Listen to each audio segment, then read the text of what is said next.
where I'm sort of old school with no technology, sort of like an old humanities professor, I guess.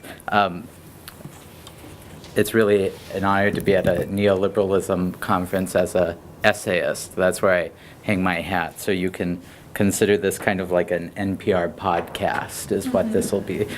So here's a little bit of a story. When Melville first stood on the banks of the Mississippi River, gazing into what would become Iowa, he exclaimed, the grass is mightier than my Atlantic."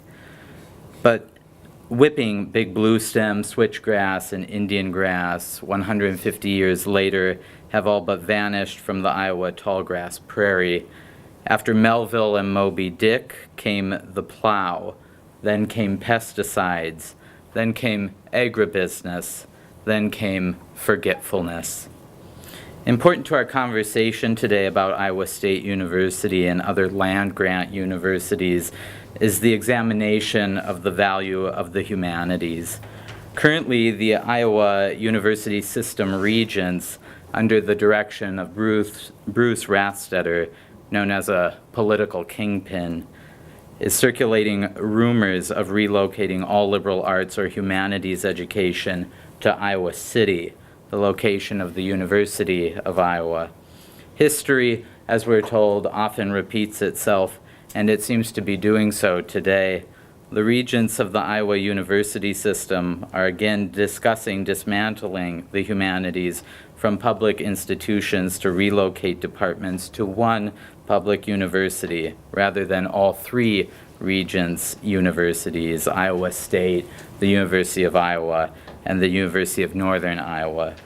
This carelessness in thought or sequestration of certain education at best seems foolish and at worst seems fascist. It must be noted that the meaning of the word humanities comes from the Middle English, humanite, from Old French via Latin, humanitas, meaning being. The humanities deal with those branches of knowledge such as philosophy, literature, art, that are concerned with human thought and culture. But it seems that now land-grant universities are more concerned with business rather than culture. After all, we've substituted the one for the other. Agriculture is now agribusiness. But the humanities would teach us that education is not a business transaction, though it may be everyone's business to be educated in literature, philosophy, art, the sciences, mathematics, resembling a more holistic education, one that resembles a liberal arts model. It seems, though, that with the segregation and compartmentalization of education blossoming at Iowa State University, that ignorance is the chief acquisition upon graduation. Abu Abdallah Muhammad al-Harathi al-Bagh, a 10th century jurist, scholar, and author of over 24 books, said, quote, "No tool is more beneficial than intelligence. No enemy is more harmful than ignorance," end quote. What he did not go on to say and clarify is that ignorance is harmful to a free, democratic society.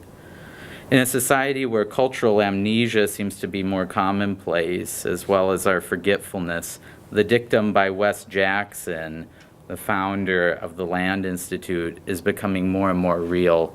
Quote, "The system of education until now has, in effect, had only one major, upward mobility," end quote. Many students go on to college because it's the next step in the American ladder to success, but many don't question what an education is for or who it is for. At land-grant institutions like Iowa State University, there are no requirements for religion courses, philosophy courses, literature courses, history courses, art courses. Names such as Kant, Kierkegaard, Kahlo, Woolf, or Yeats are not common in the classroom. The liberal arts model, which the land-grant universities have broken away from, originally referred to a type of learning that was, quote, "worthy of a free man," end quote. We, of course, would now include women, too. And this is problematic. With the systematic pigeonholing of the humanities as pointless, after all, who hasn't heard this question, what are you going to do with your English degree? We forget the point of the humanities, to examine, to question, to press issues deeply. It's not enough to conduct our scientific experiments. It's that we need educational models in place that provide a way of considering the ethical dimensions of our experiments. It's not enough for institutions like Iowa State to require students to only become adequate at communication. It's that students need to learn the critical skills required through rigorous reading and writing to be well-versed in the political and cultural rhetoric at work in their everyday lives. Perhaps more than all of this is the continued devaluing of a humanities-based education. In the 1980s at Iowa State University, a dean of the university said to distinguished professor in the state of Iowa's poet laureate, Mary Swander, that creative writing was, quote, the lowest priority of the institution, end quote. But in spite of this, some of the nation's most revered writers have not only studied at land-grant universities, but have taught at these institutions as well. Wendell Berry, Sigurd Olson, Eudora Welty, Saul Bellow, Garrison Keillor, Thomas Friedman, Pearl S. Buck, Toni Morrison, Kurt Vonnegut, and E.B. White, just to name a few. The business model, though, that is currently pushed and pressed by Iowa State University, one where funding is cut year by year to humanities departments, where, as Mary Swander reports, the only safe department is one with a sizable endowment, slowly and systematically slips the noose around the humanities' neck. Perhaps, though, it is the mission of universities like Iowa State to attempt to produce more successful people, whatever that means. In his 1993 book, Earth in Mind, David W. Orr, a political scientist at Oberlin College, had this to say about success.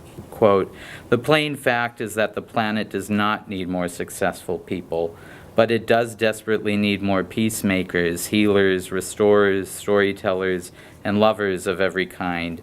It needs people who live well in their places. It needs people of moral courage willing to join the fight to make the world more habitable and humane.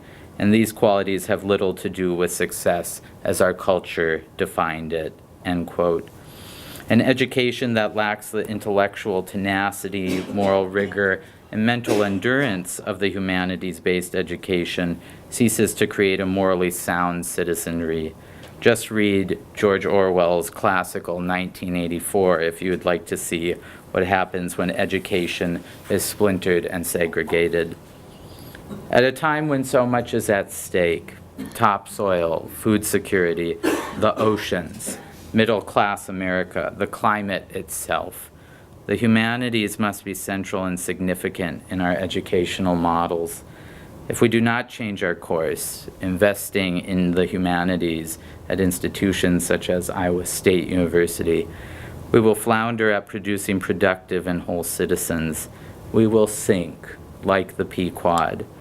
Without an education that includes Plato, Socrates, Shakespeare, Rachel Carson, Louise Erdrich, Pablo Picasso, Gertrude Stein, Kant, or Camus, we not only impoverish future generations, we stare into the mirror of ourselves dimly.